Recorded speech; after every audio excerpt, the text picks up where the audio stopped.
Hello again. In everyday usage, the word myth is now almost synonymous with misconception or even lie. When we describe something as a myth, we are in effect saying that it is untrue.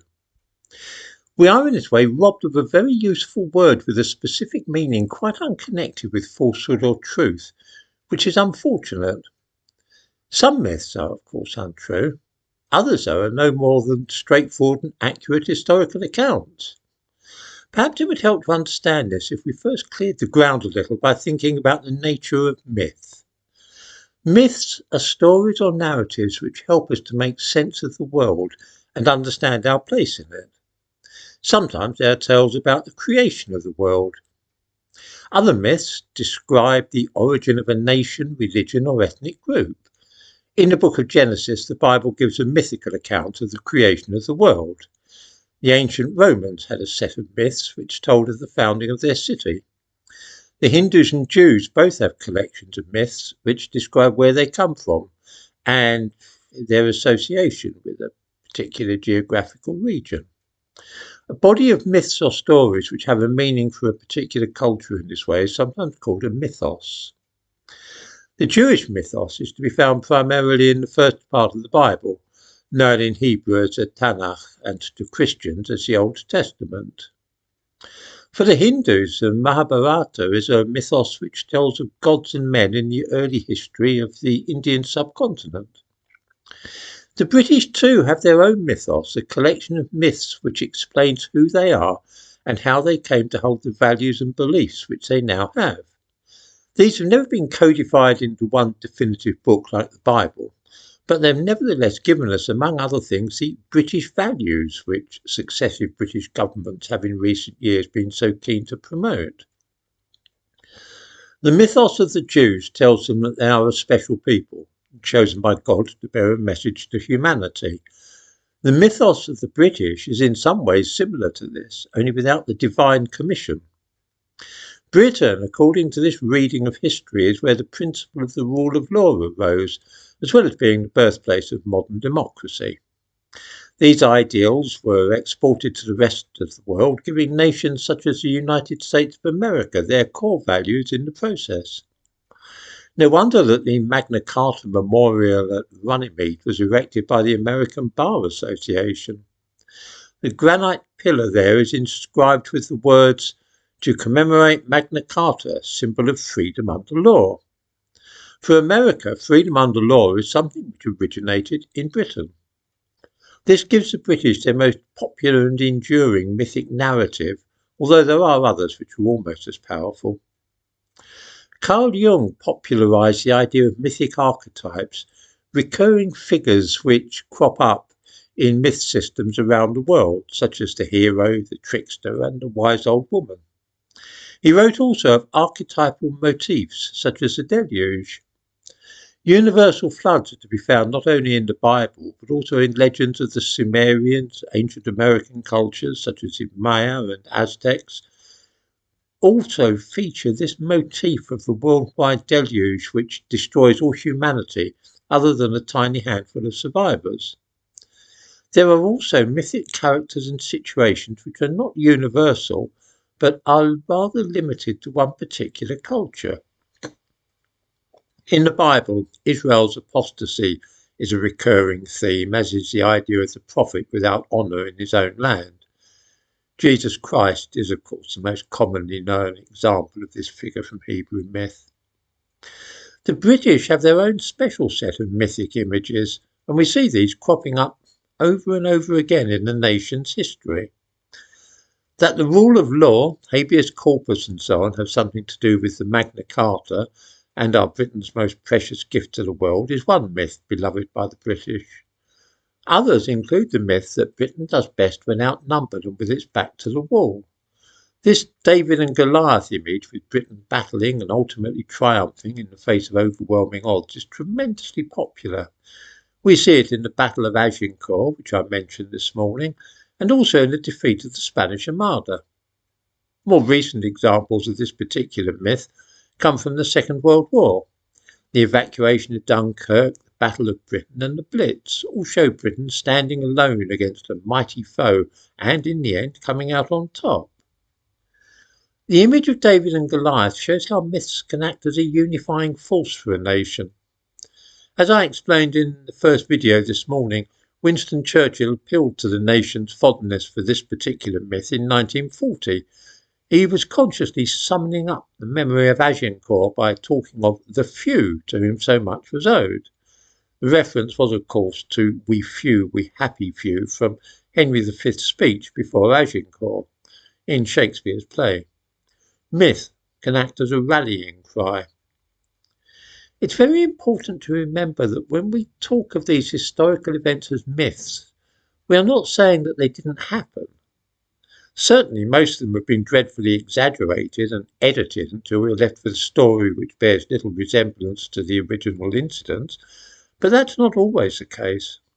The familiar account of the British retreat from Dunkirk is historically accurate, but it's no less an example of the David and Goliath myth for that.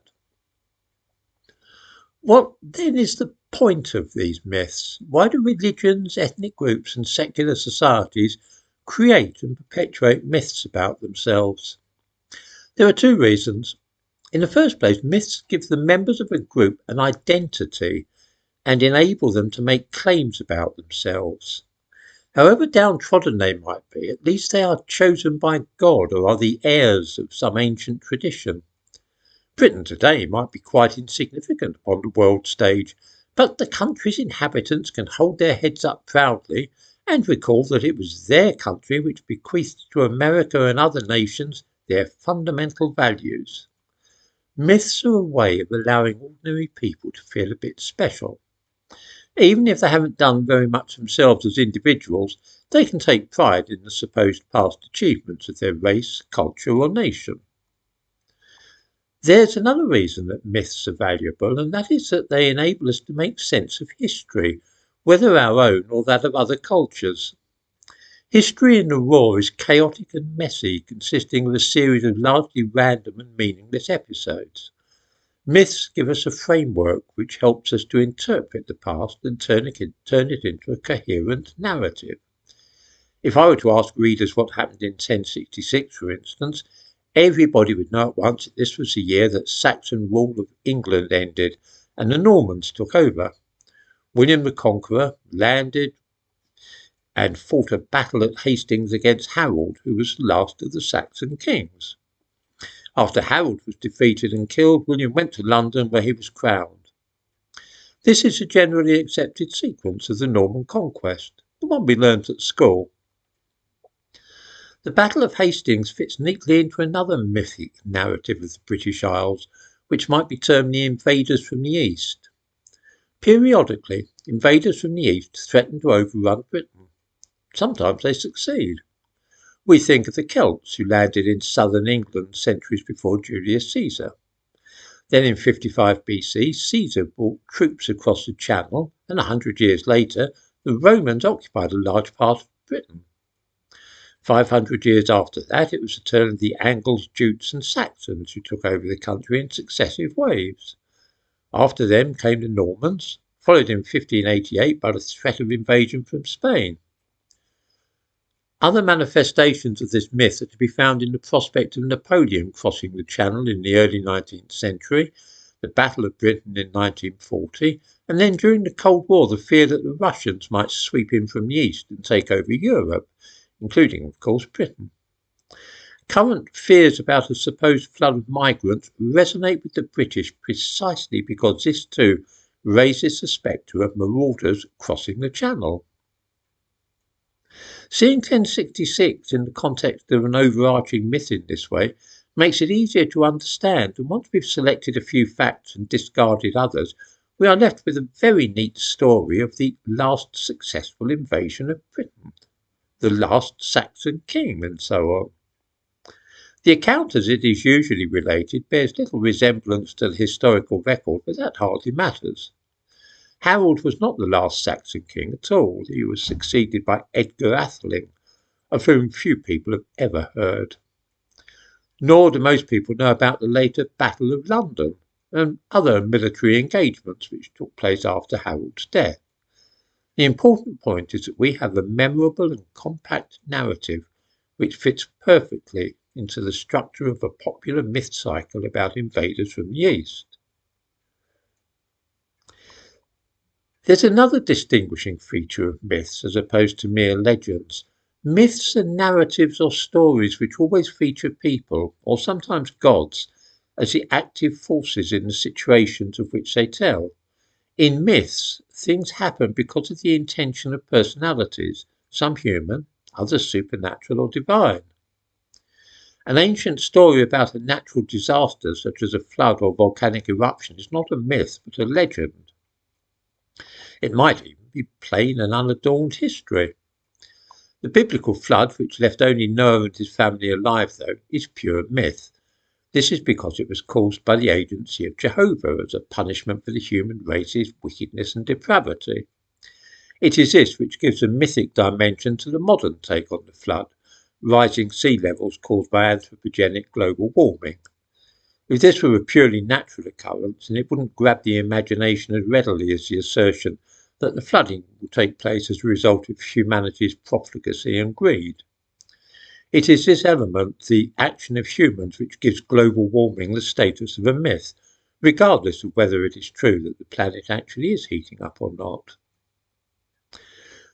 This factor, the desire to attribute natural circumstances and events to the deliberate action of men and women, enables us properly to describe key passages in British history as myths. The Spanish Armada was scattered and dispersed by wind. In the mythic version found in British history books, it is through the larger-than-life figure of Francis Drake to whom credit is given for this natural event.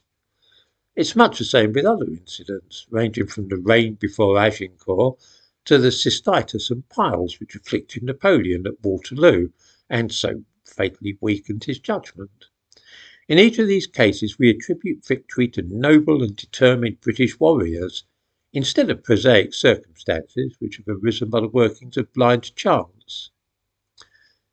The desire to interpret history in this way in terms of kings and queens, soldiers, statesmen and other famous people is an understandable one, but it has its perils. Obviously, it's far more interesting to read about Henry VIII and his 6 wives, or the story of Francis Drake finishing his game of bowls before defeating the Armada, than it is to study dry facts and figures relating to the economic, religious and social developments which were really responsible for the upheaval in Europe during the 16th century. In a broader sense, we none of us like to feel that we are at the mercy of fate. We all prefer to believe that we are the masters of our own destiny.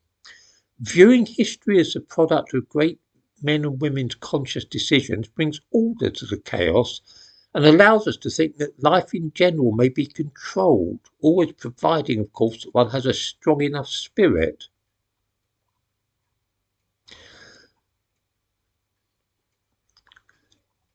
I hope that this has made some sort of sense to people and explained why we are so keen on certain ideas and why they resonate with us, why the idea of the asylum seekers crossing the channel resonates so strongly with us. It's an example of the fact that it fits neatly into the British mythos. I'll probably make another video about this, explaining this concept in a little more detail.